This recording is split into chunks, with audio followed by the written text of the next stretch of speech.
Introdução. Quem porventura pensa em encontrar nesta obra só uma coleção de receitas com as quais poderá alcançar fama, riqueza e poder sem nenhum esforço, ou então tenciona derrotar seus inimigos, com certeza vai se decepcionar e desistir de ouvir este áudio. Muitas seitas e escolas espirituais veem no termo magia nada além de simples feitiçaria e pactos com os poderes obscuros. Por isso não é de se admirar quando a simples menção da palavra já provoca uma espécie de horror em certas pessoas. Os prestidigitadores, mágicos de palco, charlatães ou como são chamados, fazem um mau uso do conceito de magia, o que até hoje contribuiu muito para que esse conhecimento mágico fosse sempre tratado com um certo desdém. Já nos tempos antigos os magos eram considerados grandes iniciados, até a palavra magia provém deles. Os assim chamados mágicos não são iniciados, mas só forjadores de mistérios que geralmente se aproveitam da ignorância e da credulidade de um indivíduo ou de todo um povo para alcançar seus objetivos egoístas através da farsa e da mentira. Mas o verdadeiro mago despreza esse procedimento. Na realidade, a magia é uma ciência divina. Na verdadeira acepção da palavra, ela é o conhecimento de todos os conhecimentos, pois nos ensina como conhecer e utilizar as leis universais. Não há diferença entre magia e misticismo, ou qualquer outro conceito com esse nome, quando se trata da verdadeira iniciação. Sem se considerar o nome que essa ou aquela visão de mundo lhe dá, ela deve ser realizada seguindo as mesmas bases, as mesmas leis universais. Levando em conta as leis universais da polaridade entre o bem e o mal, ativo e passivo, luz e sombra, toda ciência pode ser aplicada para objetivos maléficos ou benéficos. Uma faca que normalmente só deve ser utilizada para cortar o pão, nas mãos de um assassino pode transformar-se numa arma perigosa. As determinantes são sempre as particularidades do caráter de cada indivíduo. Essa afirmação vale também para todos os âmbitos do conhecimento secreto. Neste áudio, escolhi para meus alunos, como símbolo da iniciação e do conhecimento mais elevados, a denominação magia. Muitos ouvintes sabem que o tarô não é só um jogo de cartas destinado à adivinhação, mas sim um livro simbólico e iniciático que contém grandes segredos. A primeira carta desse livro representa um mago que configura o domínio dos elementos e apresenta a chave para o primeiro arcano, o mistério cujo nome é impronunciável, o Tetragramaton, o Jod-Ri-Val-Ri cabalístico.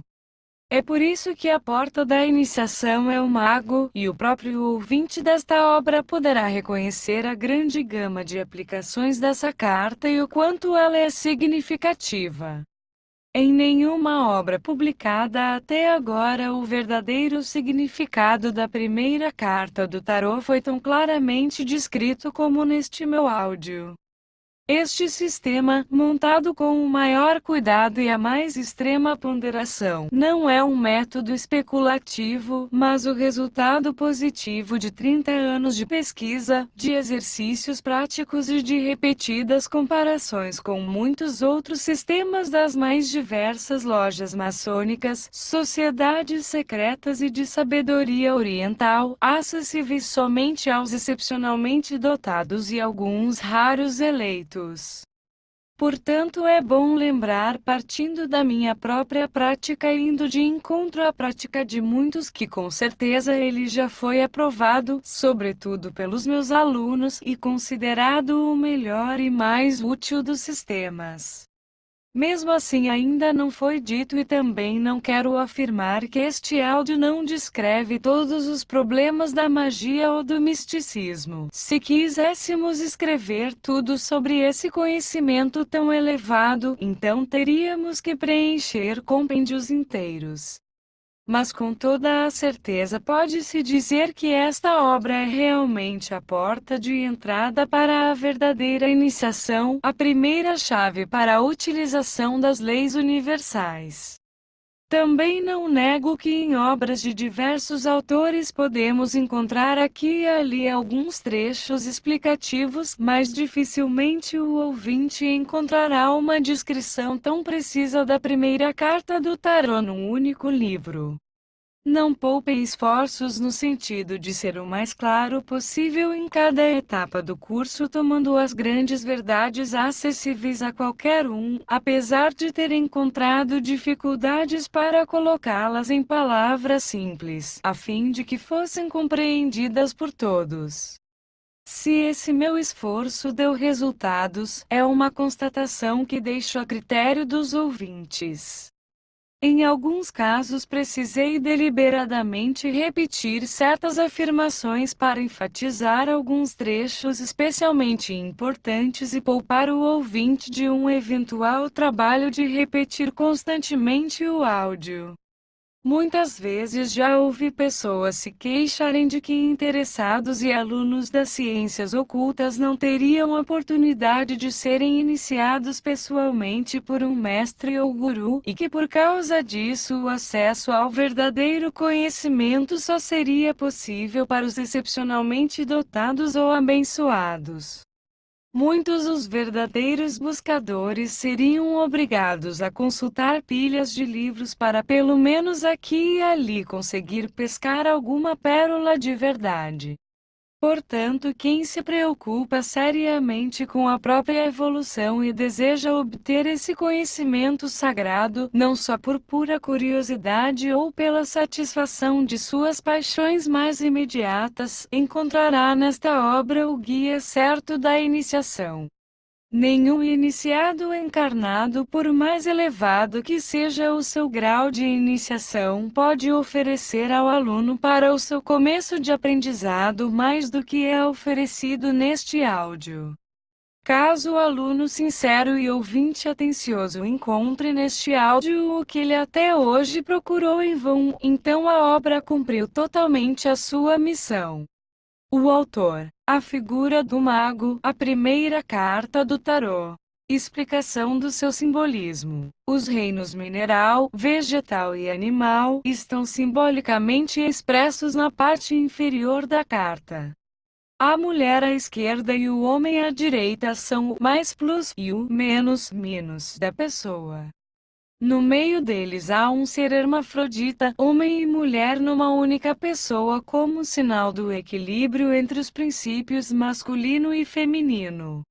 Os fluidos elétrico e magnético estão representados pelas cores vermelho e azul, o fluido elétrico pelo vermelho e o magnético pelo azul. Na mulher a região da cabeça é elétrica, de cor vermelha, e a região genital é magnética, de cor azul. No homem ocorre o inverso. Sobre o hermafrodita há o globo como marca da esfera terrestre sobre a qual se configura o mago com os 4 elementos. Sobre o homem estão os elementos ativos, o elemento fogo na cor vermelha e o ar na cor azul. Sobre a mulher estão os elementos passivo, o elemento água na cor verde e o elemento terra na cor amarela. O meio, subindo para o grau e a figura do mago até a esfera terrestre, é violeta escuro como sinal do princípio do Akasha.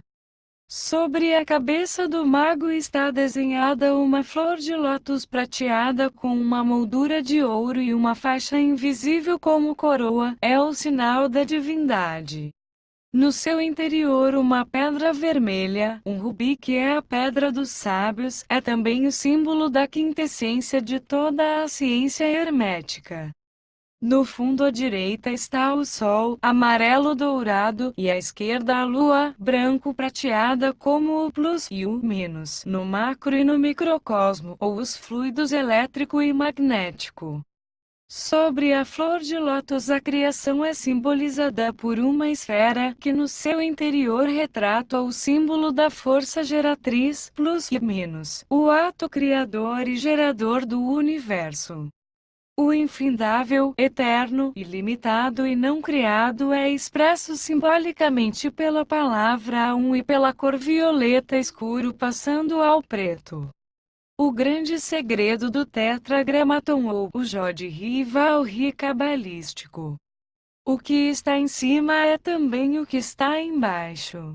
Hermes Trismegisto por Franz Bardon 1. Sobre os elementos tudo o que foi criado, o macrocosmo e o microcosmo, portanto o grande e o pequeno mundos, formaram-se através dos elementos. Por causa disso pretendo, já no começo da iniciação, ocupar-me justamente dessas forças e mostrar especialmente sua profundidade e seu múltiplo significado.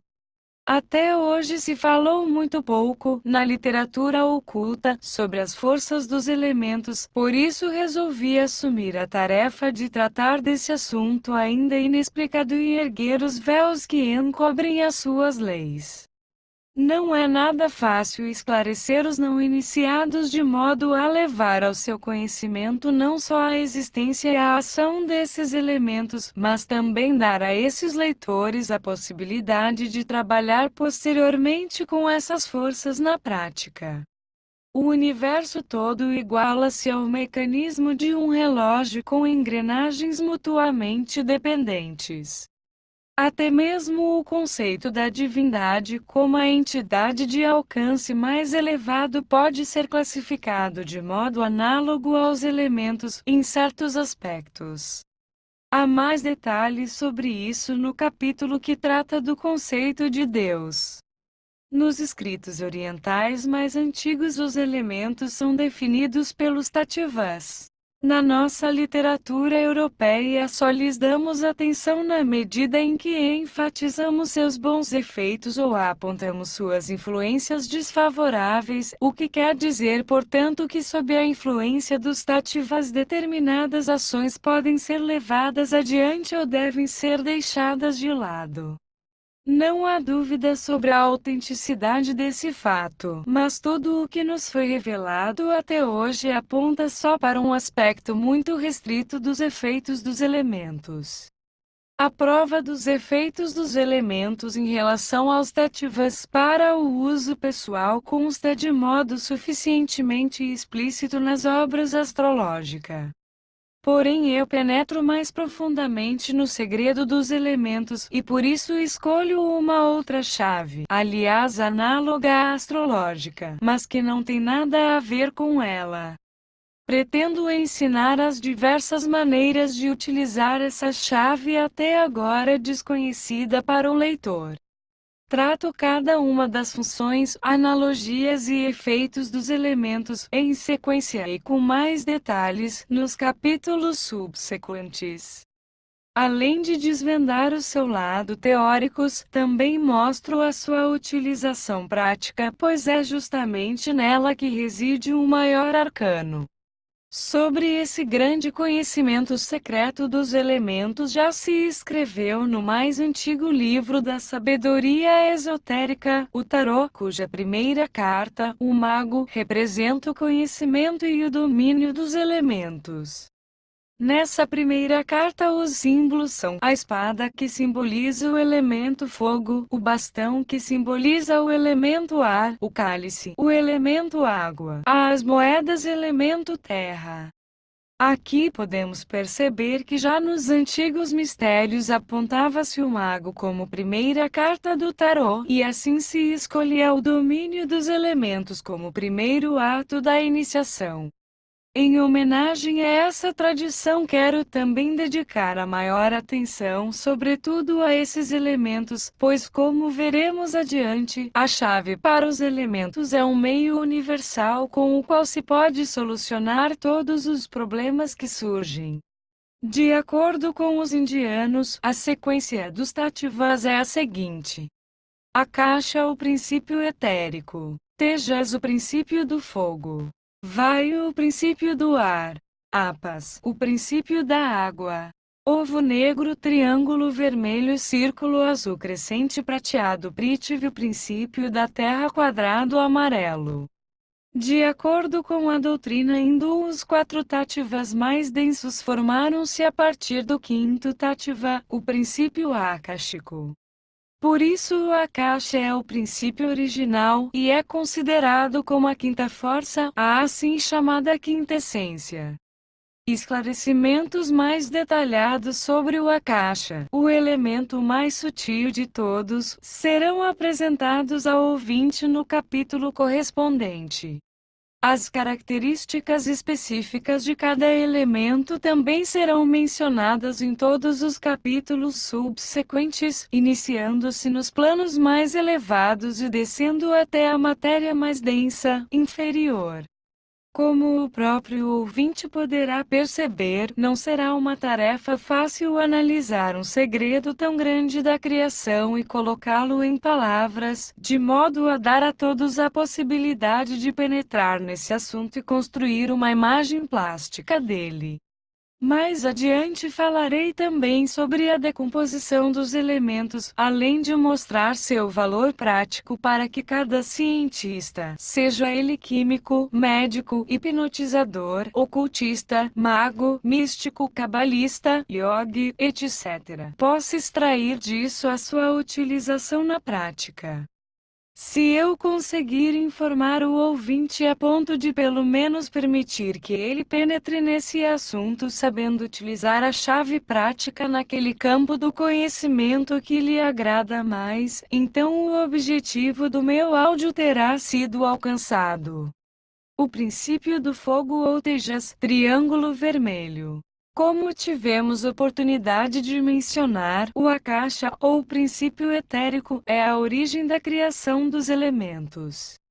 O primeiro elemento que, de acordo com os escritos orientais, nasceu do Akasha é Tejas, o princípio do fogo. Esse elemento, como todos os outros, não age só em nosso plano denso, material, mas em tudo o que foi criado. As características básicas do princípio do fogo são o calor e a expansão, é por isso que no começo da criação tudo era fogo e luz. A Bíblia também diz, Fiat Lux, que se faça a luz. Naturalmente a base da luz é o fogo. Cada elemento, inclusive o fogo, possui duas polaridades, a ativa e a passiva, L é plus e minus, mais e menos. A plus é a construtiva, criadora, geradora, enquanto que a minus é a desagregadora, exterminadora. Sempre se deve considerar essas duas características básicas de cada elemento. As religiões atribuem o bem ao lado ativo e o mal ao lado passivo, mas em princípio o bem e o mal não existem. Eles são apenas conceitos da condição humana.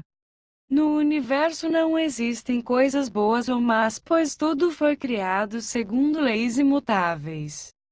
É justamente nessas leis que se reflete o princípio divino, e só na posse do conhecimento dessas leis é que podemos nos aproximar do divino.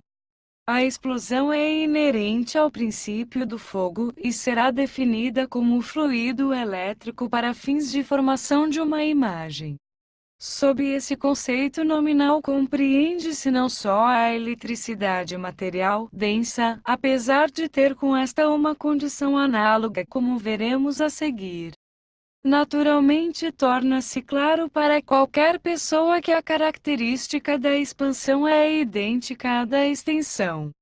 Esse princípio do elemento fogo é ativo e latente em tudo que foi criado, portanto em todo o universo, desde o menor grão de areia até as coisas visíveis e invisíveis mais elevadas. O princípio da água ou apas, crescente prateado. No capítulo anterior tomamos conhecimento da criação e das características do elemento positivo fogo. Neste capítulo descrevo o princípio contrário, o da água. Assim como o fogo, ela também se formou a partir do Akasha, o princípio etérico. Em comparação com o fogo, porém, ela possui características totalmente opostas. Suas características básicas são o frio e a retração. Aqui também se tratam de dois polos, o polo ativo, que é construtivo, doador de vida, nutriente preservador, e o negativo, igual ao do fogo, desagregador, fermentador, decompositor, dissipador. Como o elemento água possui essa característica básica da retração, ele deu origem ao fluido magnético. Tanto o fogo quanto a água agem em todas as regiões. Segundo a lei da criação, o princípio do fogo não poderia existir se não contivesse um polo oposto, ou seja, o princípio da água. Esses dois elementos, fogo e água, são aqueles elementos básicos com os quais tudo foi criado. Por causa disso é que em todos os lugares sempre temos que contar com dois elementos principais como polaridades opostas, além do fluido magnético e elétrico. O princípio do ar ou vaio, círculo azul. Outro elemento que se formou a partir do Akasha é o ar. Os iniciados encaram esse princípio não como um elemento real, mas colocam-no numa posição intermediária entre o princípio do fogo e o da água. O princípio do ar, como meio por assim dizer, produz um equilíbrio neutro entre os efeitos passivo e ativo do fogo e da água. Através dos efeitos alternados dos elementos passivo e ativo do fogo e da água, toda a vida criada tomou-se movimento. Em seu papel intermediário, o princípio aéreo assumiu do fogo a característica do calor e da água a da umidade. Sem essas duas características a vida não seria possível. Além disso, elas também conferem ao princípio aéreo duas polaridades, no efeito positivo e da doação da vida, e no negativo, a exterminadora. Quanto aos elementos citados, devemos acrescentar que não se tratam de fogo, água e ar comuns, na verdade só aspectos do plano material denso, mas sim de características universais os elementos. O princípio da Terra, o Prithvi quadrado amarelo. Já dissemos que o princípio do ar não representa propriamente um elemento em si, e essa afirmação vale também para o princípio da Terra. Isso significa que, do efeito alternado dos três elementos mencionados em primeiro lugar, o elemento terra formou-se por último, pois através de sua característica específica e solidificação, ela integra em si todos os outros três. Foi justamente essa característica que conferiu uma forma concreta aos três elementos. Ao mesmo tempo, porém, foi introduzido um limite ao seu efeito, o que resultou na criação do espaço, da dimensão, do peso e do tempo. Em conjunto com a Terra, o efeito recíproco dos outros três elementos tornou-se quadripolar. O fluido na polaridade do elemento Terra é eletromagnético. Como todos os elementos são ativos no quarto elemento, o da Terra, toda a vida criada pode ser explicada.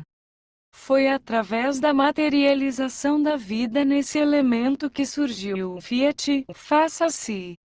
Outras explicações mais detalhadas dos efeitos específicos dos elementos nas diversas esferas e reinos, como no reino da natureza, no reino animal, no reino humano, etc., poderão ser encontradas no conteúdo subsequente do áudio.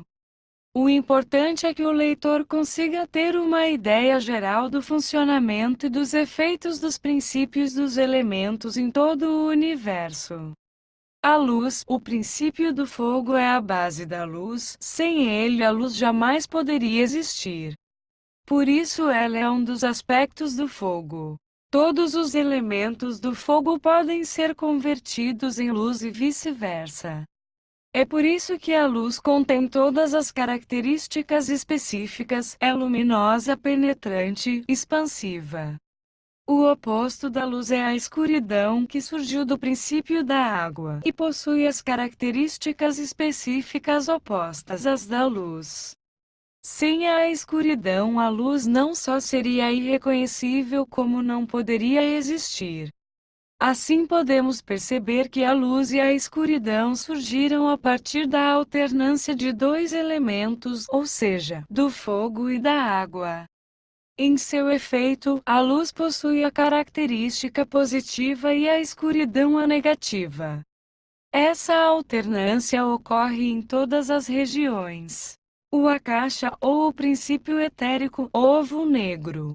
Na descrição dos elementos, eu mencionei que estes surgiram a partir do princípio etérico.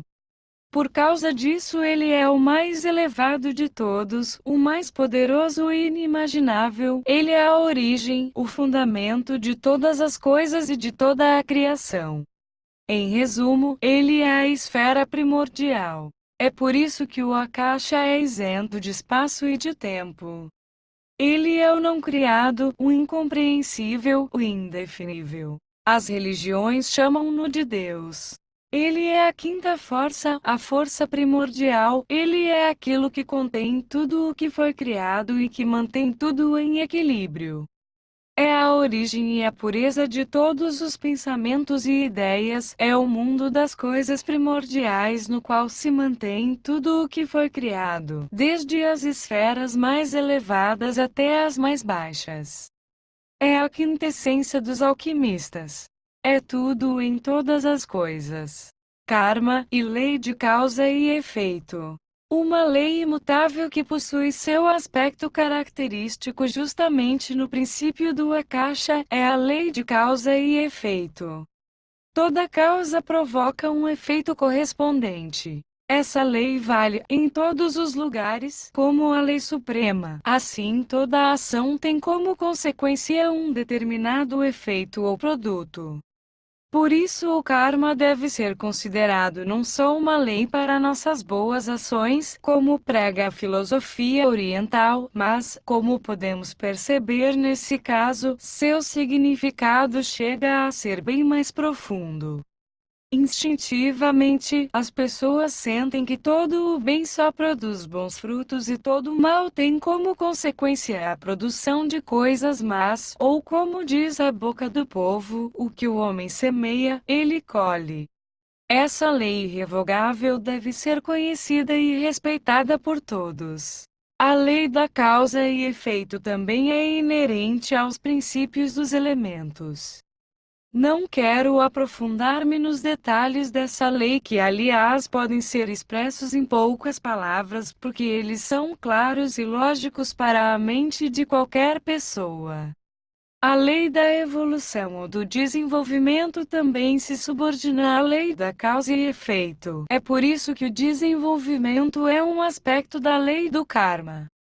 O corpo humano. O homem é a imagem verdadeira de Deus, portanto ele foi criado segundo o retrato do universo.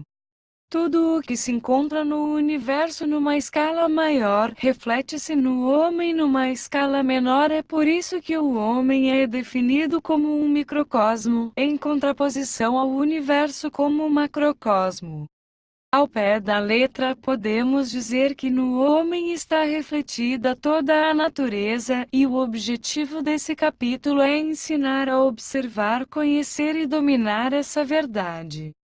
Não pretendo aqui descrever os processos físicos do corpo, pois essa descrição pode ser encontrada em qualquer obra especializada. O que eu quero é ensinar aos ouvintes como observar o homem do ponto de vista hermético e como utilizar nele a chave básica, e é os efeitos dos elementos. Há um famoso ditado que diz: num corpo sadio, uma mente sadia. No estudo do homem veremos como é profunda e verdadeira a afirmação dessa pequena frase. Mas com certeza vocês perguntaram o que é afinal a saúde do ponto de vista hermético? Nem todo mundo terá condições de responder a essa pergunta imediatamente, a maioria dará uma explicação bastante individual à questão da saúde. Do ponto de vista hermético, a saúde é encarada como uma harmonia total das forças que operam no corpo, relativamente às características básicas dos elementos. Não há nem mesmo a necessidade da predominância de uma desarmonia muito grande dos elementos para que o efeito se torne visível sob a forma de algo que chamamos de doença. A desarmonia em forma de doença já é uma perturbação importante nas regiões do corpo em que operam os elementos. É por isso que o futuro iniciado deve considerar como condição básica uma cuidadosa atenção com o seu corpo. A expressão externa do corpo é como uma bela vestimenta, e, sob todos os aspectos, tanto no maior quanto no menor, a beleza também é um aspecto da natureza divina. A beleza não é só aquilo que nos agrada ou nos é simpático, pois a simpatia e a antipatia dependem dos efeitos recíprocos dos elementos. A saúde efetiva é muito mais uma condição básica para a elevação espiritual. Se quisermos morar bem, temos que arrumar nossa moradia, nossa casa. O mesmo acontece com o nosso corpo, que deve ser belo e harmonioso. De acordo com a lei universal, os elementos têm determinadas funções no corpo, principalmente a construção, a manutenção e a decomposição. A parte positiva do corpo, e é a construtiva, corresponde ao lado positivo ou ativo dos elementos. A parte mantenedora ou compensadora é assegurada pela função agregadora dos elementos, e é a neutra, e a parte decompositora ou deteriorante é comandada pelas características negativas dos elementos. Assim, por exemplo, cabe ao princípio do fogo na sua forma ativa, com seu fluido elétrico, a atividade expansiva construtora e ativa, e na sua forma negativa o contrário.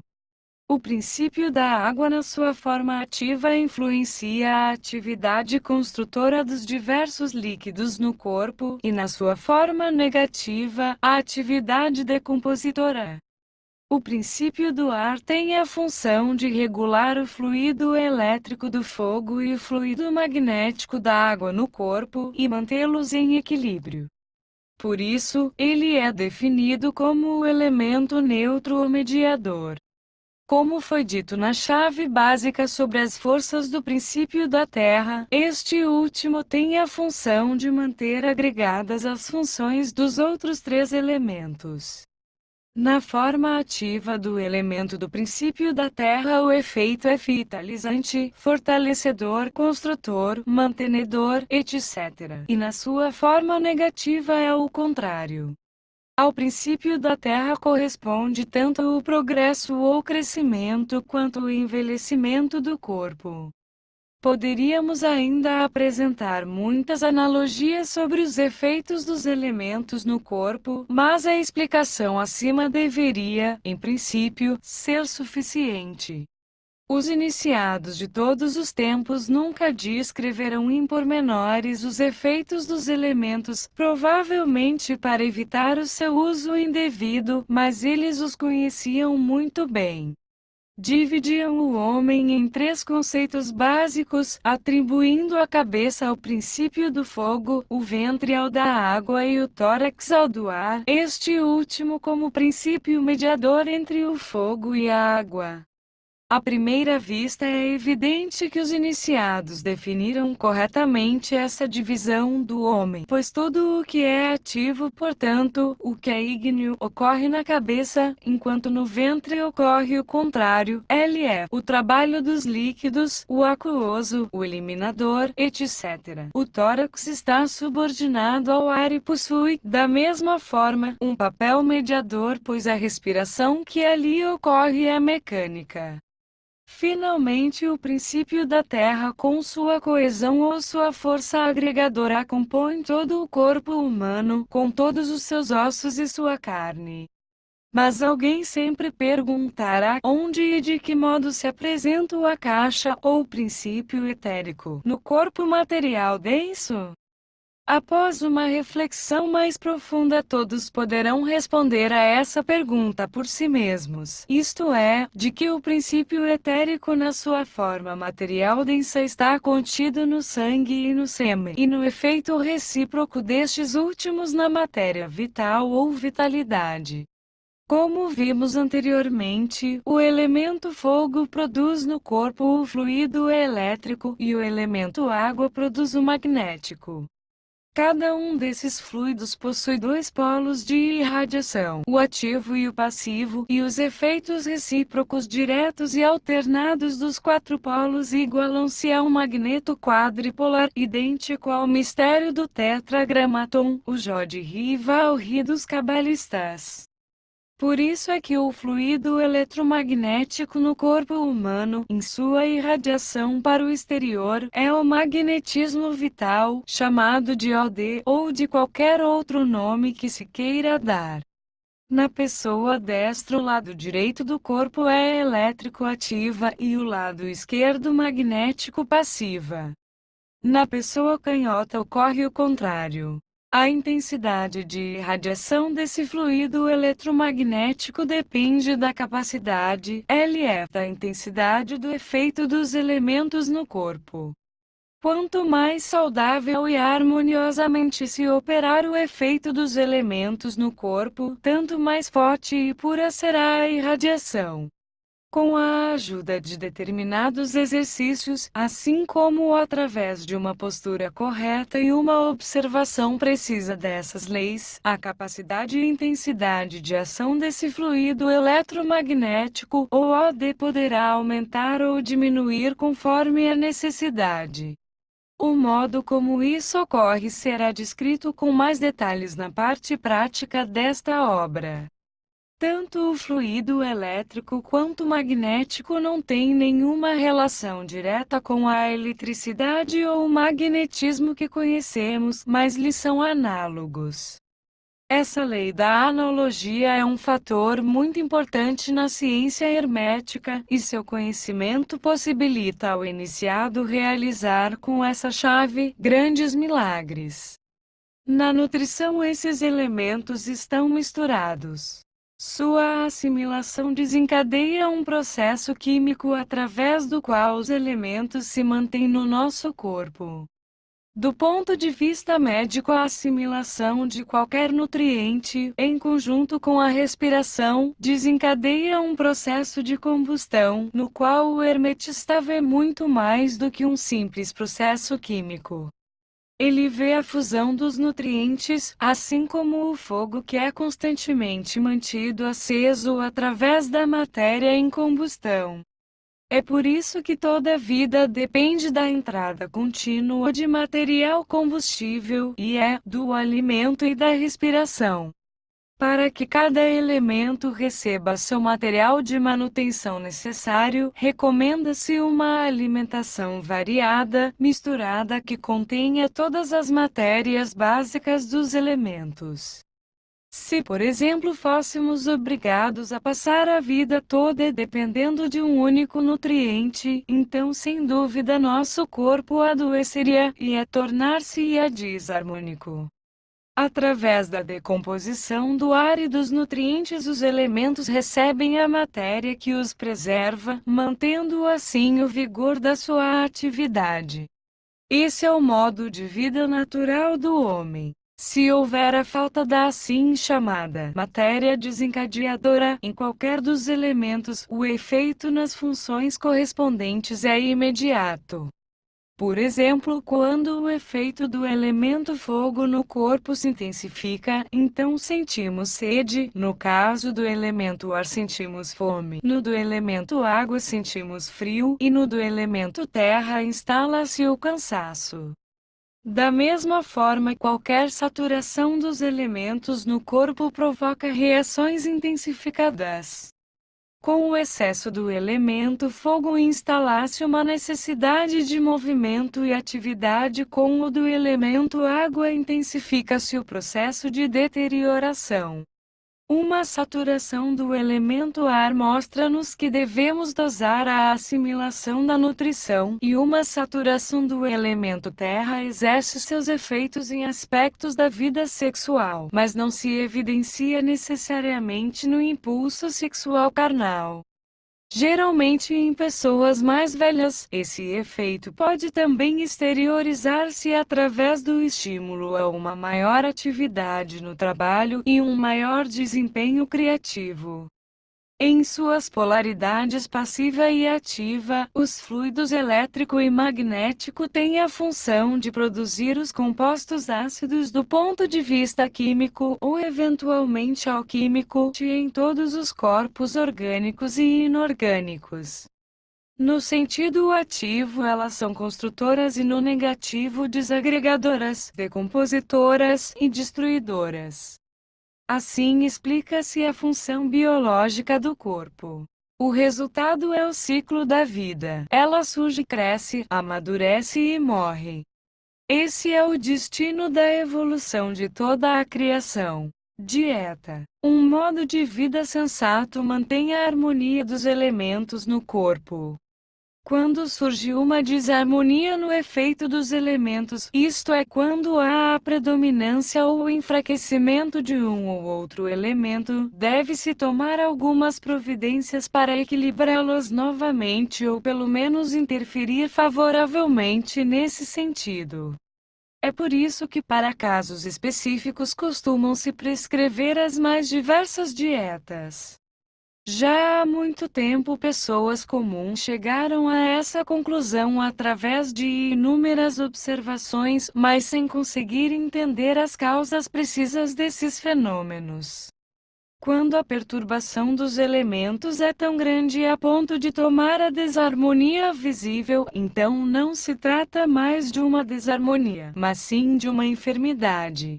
Costuma-se então logo lançar mão de meios drásticos para recompor a harmonia necessária, obter uma saúde completa e trazer o corpo de volta ao ritmo normal. Sobre esse fundamento baseiam-se todos os métodos de cura até hoje conhecidos.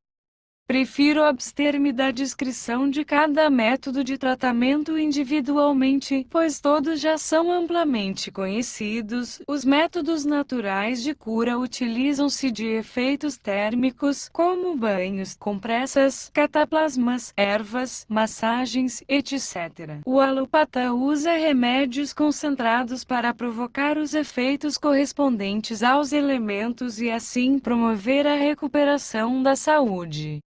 O homeopata estimula o elemento contrário através de seu remédio similia, similibus curantur, para recuperar o equilíbrio do elemento ameaçado, de acordo com a sua polaridade.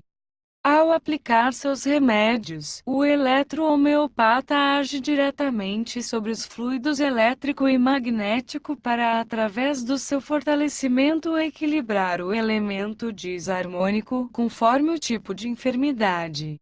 Polaridade. Cada método de cura tem como objetivo restaurar o equilíbrio prejudicado dos elementos. Através do conhecimento dos efeitos dos elementos em nosso corpo, o magnetopata ou magnetizador tem uma grande possibilidade de conseguir controlar suas forças com sucesso, principalmente quando ele tem condições de despertar em si mesmo conscientemente o fluido elétrico ou magnético, fortalecê-lo e transmiti-lo à parte do corpo que está em desarmonia. Dediquei um capítulo inteiro deste áudio à parte prática desse tipo de tratamento. As funções completas do corpo também deveriam ser aqui descritas. Mas, analogamente aos efeitos dos elementos no corpo, cada parte dele também é influenciada por um elemento específico que age na sua polaridade. O que é interessante é o fato de alguns órgãos conterem, no ritmo de seu funcionamento, portanto no seu mecanismo, uma alternância do fluido elétrico de dentro para fora e do fluido magnético de fora para dentro, o que faz com que o ritmo as funções em todo o organismo consigam chegar harmônica e analogamente ao equilíbrio. Em outros órgãos, porém, ocorre o contrário. O fluido elétrico age de fora para dentro e o magnético de dentro para fora. Esse conhecimento da irradiação polarizada é chamado, na ciência hermética, de anatomia oculta do corpo. O conhecimento dos processos dessa anatomia oculta é muito importante para todos os iniciados, caso eles queiram conhecer, influenciar e controlar o seu corpo. É por isso que pretendo descrever aqui também a anatomia oculta do corpo humano relativamente aos fluidos elétrico e magnético, portanto no âmbito dos efeitos positivo e negativo. O magnetopata poderá extrair uma grande utilidade dessas explicações, pois assim ele poderá tratar a parte do corpo em questão segundo a origem da enfermidade, com o fluido elétrico ou magnético. Esse conhecimento também será muito útil para as outras pessoas. A cabeça. A parte anterior é elétrica, a posterior magnética. O lado direito é magnético, o esquerdo elétrico. O interior é elétrico. Os olhos. A parte anterior é neutra, a parte posterior também é neutra. O lado direito é elétrico, o lado esquerdo também é elétrico. O interior é magnético. As orelhas. A parte anterior é neutra, a parte posterior também é neutra. O lado direito é magnético, o lado esquerdo é elétrico, o interior é neutro. Boca e língua. A parte anterior é neutra, a posterior também é neutra. O lado direito é neutro, o esquerdo também é neutro. O interior é magnético. O pescoço. A parte anterior é magnética, a parte posterior é magnética. O lado direito é magnético, o lado esquerdo é elétrico, o interior é elétrico.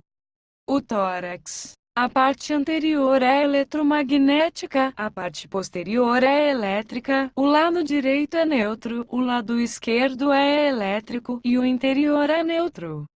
O ventre. A parte anterior é elétrica, a parte posterior é magnética, o lado direito é magnético, o lado esquerdo é elétrico, o interior é magnético. As mãos. A parte anterior é neutra, a parte posterior é neutra, o lado direito é magnético, o lado esquerdo é elétrico, o interior é neutro. Os dedos da mão direita.